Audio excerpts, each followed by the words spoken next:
Assalamualaikum warahmatullahi wabarakatuh. Balik lagi di channel Jejak Para Wali. Jangan lupa like, komen, dan subscribe-nya. Terima kasih. Syekh Siti Jenar yang berarti Tanah Merah, yang memiliki nama asli Raden Abdul Jalil, adalah seorang tokoh yang dianggap sebagai sufi, dan salah seorang penyebar agama Islam di Pulau Jawa, khususnya di Kabupaten Jepara. Asal-usul serta sebab kematian Syekh Siti Jenar tidak diketahui dengan pasti, karena ada banyak versi yang simpang siur mengenai dirinya, dan akhir hayatnya.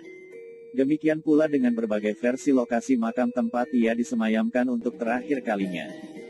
Syekh Siti Jenar dikenal karena ajarannya, yaitu Manunggaling Kawula Gusti, yaitu penjawaan dari Wahdatul Wujud. Ajaran tersebut membuat dirinya dianggap sesat oleh sebagian umat Islam, sementara yang lain menganggapnya sebagai seorang intelek yang telah memperoleh esensi Islam. Ajaran-ajarannya tertuang dalam karya sastra buatannya sendiri yang disebut Pupuh, yang berisi tentang budi pekerti. Syekh Siti Jenar mengembangkan ajaran cara hidup sufi, yang dinilai bertentangan dengan ajaran Wali Songo. Pertentangan praktik sufi Syekh Siti Jenar dengan Wali Songo terletak pada penekanan aspek formal, ketentuan syariah yang dilakukan oleh Wali Songo. Syekh Siti Jenar menurut Kiai Haji Sohibul Faraji Ar-Robani, beliau memiliki nama asli Said Hasan Ali Al-Husaini, masih memiliki garis darah atau keturunan Rasulullah Shallallahu Alaihi Wasallam. Dan setelah dewasa mendapat gelar Syekh Abdul Jalil atau Raden Abdul Jalil. Dan pada saat berdakwah di Caruban, sebelah tenggara Cirebon, beliau mendapat beberapa julukan Syekh Siti Jenar, Syekh Lemah Abang, Syekh Lemah Brit, dan lainnya yang belum kita ketahui. Adapun makna julukan itu adalah sebagai berikut. 1. Syekh Siti Jenar. Ada beberapa asumsi mengenai julukan ini, yang diambil dari kata menurut beberapa bahasa. Syekh berasal dari bahasa Arab, adalah sebuah gelar bagi seorang ahli atau pemimpin, atau tetua dalam lingkup muslim. Siti dalam bahasa Jawa berarti tanah, namun ada yang berasumsi kata Siti berasal dari kata Sayyidi atau Sidi, yang berarti tuanku atau junjunganku, dan Jenar dalam bahasa Indonesia berarti merah, dalam bahasa Jawa berarti kuning kemerahan, dan ada pula yang berasumsi dari bahasa Arab Jinar, dengan tafsiran ilmu yang dimilikinya selalu membara api. Namun ada juga yang memudahkan dengan menganggap hayalan, yang terbakar dari kata jin yaitu goib, dan nar berarti api. Bahkan ada pula yang mungkin setelah melihat film Wali Songo, dan menghubungkannya dengan kata jenar, dalam kehidupan masyarakat Jawa, kata jenar disebutkan untuk sebuah binatang cacing dengan ukuran sangat besar. 2. Sunan Jepara. Gelar ini muncul karena kedudukan Syekh Siti Jenar sebagai seorang sunan yang tinggal di Kadipaten Jepara. Dan yang ketiga yaitu, Syekh Lemah Abang atau Lemah Brit. Sebutan yang diberikan masyarakat Jepara karena ia tinggal di Dusun Lemah Abang, Kecamatan Keling. Lemah Brit dalam bahasa Jawa berarti tanah yang berwarna merah. Ajaran Syekh Siti Jenar yang paling kontroversial terkait dengan konsepnya tentang hidup dan mati, Tuhan dan kebebasan, serta tempat berlakunya syariat tersebut. Syekh Siti Jenar memandang bahwa kehidupan manusia di dunia ini disebut sebagai kematian.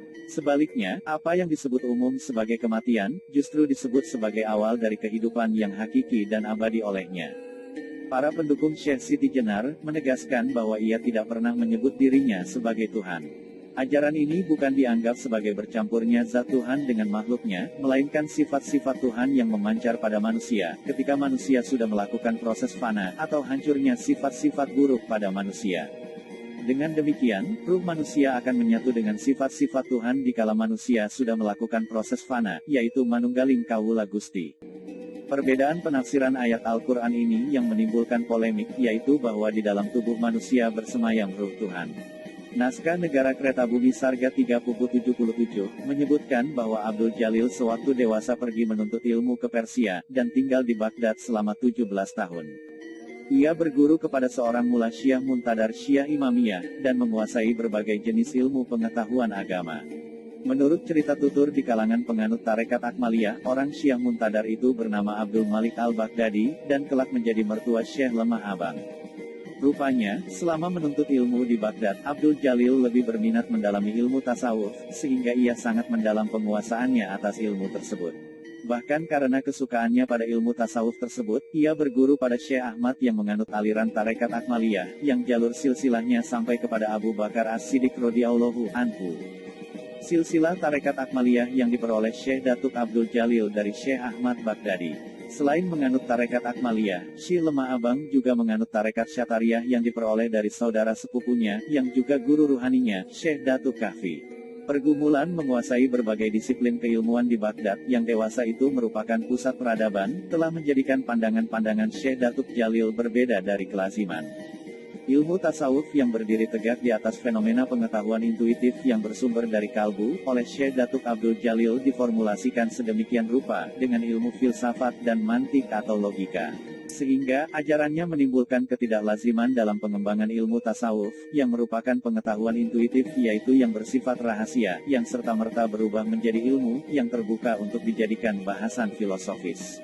Sebab Syekh Datuk Abdul Jalil beranggapan bahwa pengetahuan makrifat yang bersifat suprarasional tidak harus dijabarkan dengan sistem isyarat yang bersifat mistis dan tidak bisa dipertanggungjawabkan secara masuk akal. Sebaliknya, pengetahuan makrifat harus bisa dijelaskan secara rasional yang bisa diterima akal. Serat Centini Jilid 1 menuliskan kisah Syekh Siti Jenar pada buku 38, halaman 1-44.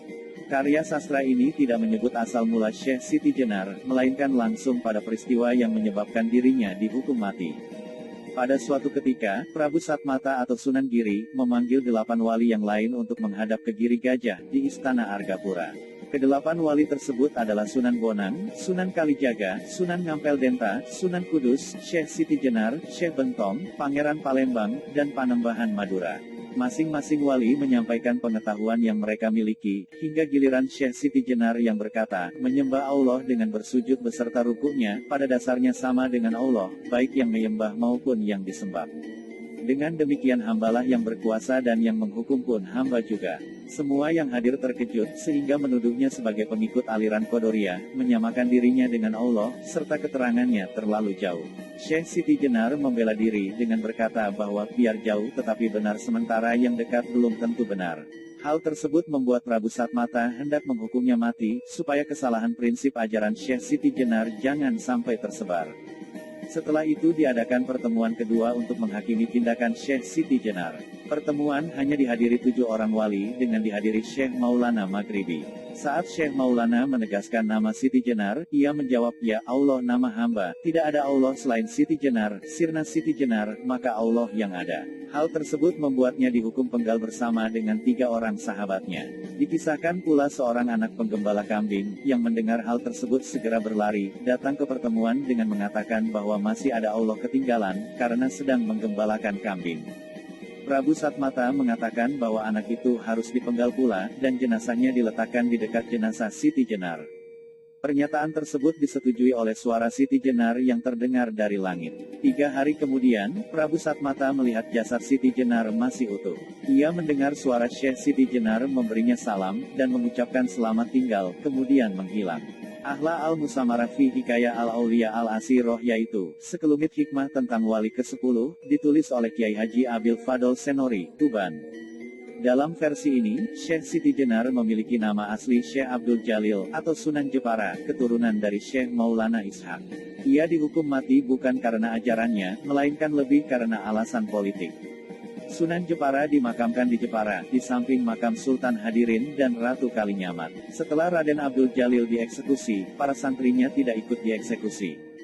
Ki Ageng Pengging alias Kebo Kenanga, merupakan salah satu santri dari Raden Abdul Jalil. Ia berhasil mendidik muridnya bernama Joko Tingkir dengan ajaran dari gurunya. Joko Tingkir berhasil menyelesaikan konflik antara proyek besar negara Islam di Bintoro, dan Gelagah Wangi atau Jepara. Hal ini kemudian yang mengharumkan kembali nama Raden Abdul Jalil. Untuk silsilah Syekh Siti Jenar, yang bersambung dengan Said Alawi bin Muhammad Sohib Mirbat, hingga Ahmad Al-Muhajir bin Isa Ar-Rumi, Hadramaut, Yaman, dan seterusnya hingga Imam Husain, cucu Nabi Muhammad Shallallahu Alaihi Wasallam.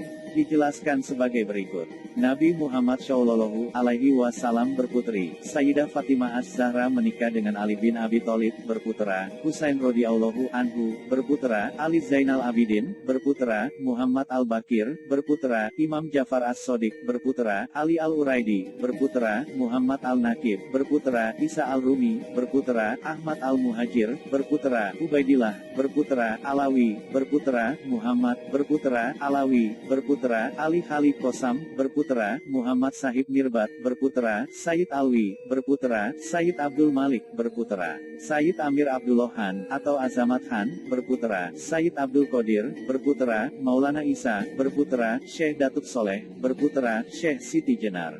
Maulana Isa, kakek dari Syekh Siti Jenar, adalah seorang tokoh agama yang berpengaruh pada zamannya. Putranya adalah Syekh Datuk Ahmad dan Syekh Abdul Soleh, yaitu ayah dari Syekh Siti Jenar. Syekh Datuk Ahmad, kakak dari ayah Syekh Siti Jenar, memiliki putra Syekh Datuk Kahfi yang selanjutnya dikenal pula dengan nama Syekh Nurjati. Begitulah tentang penjelasan ajaran dan silsilah Syekh Siti Jenar, yang semoga bisa bermanfaat. Dan silakan nantikan pembahasan di video berikutnya.